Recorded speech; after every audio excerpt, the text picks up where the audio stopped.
My name is Jack Canlish and I'm a local surfboard shaper in Wellington, New Zealand.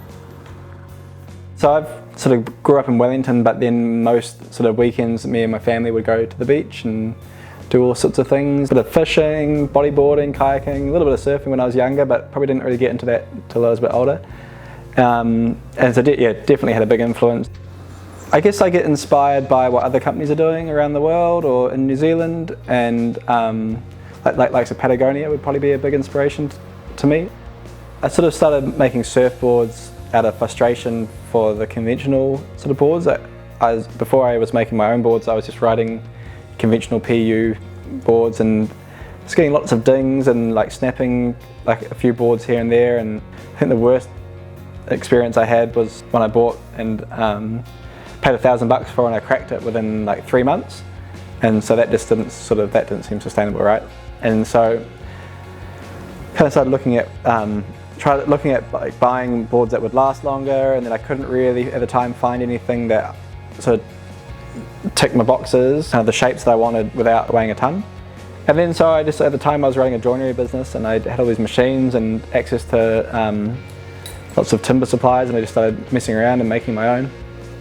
Then I got approached by a business incubator program run out of Creative HQ in Wellington, and they offered a bit of money to go and do this program and sort of refine the business model. Went through that and then just sort of worked on it full time for 3 months. To be part of that program I had to register the company, so that was sort of part of me thinking about the boards as a commercial entity.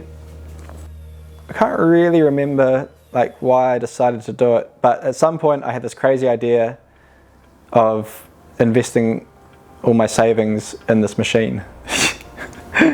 And then once I did that, I had to keep going, right?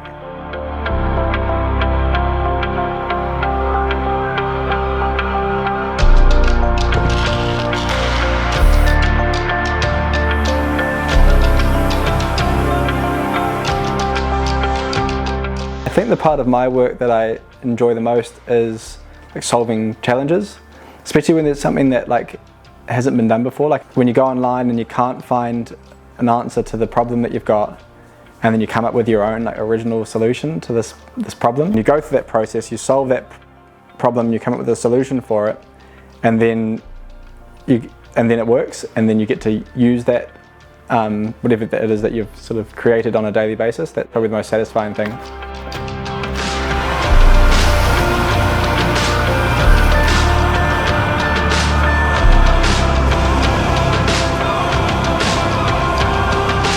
The main difference with our business is the materials that we use.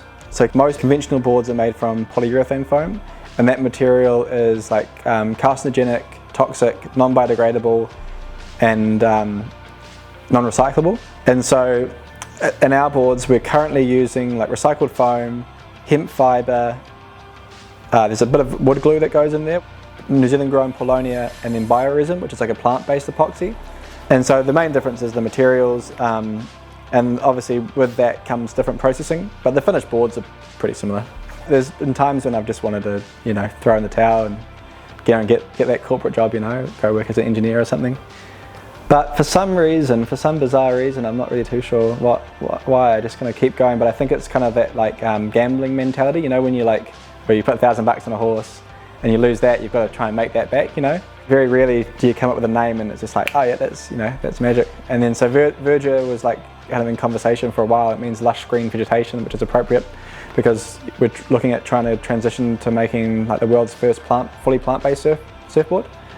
And so that sort of seemed appropriate there, and yeah, we just kind of kept talking about it and then eventually committed, and yeah, pretty happy with it now. It's working well.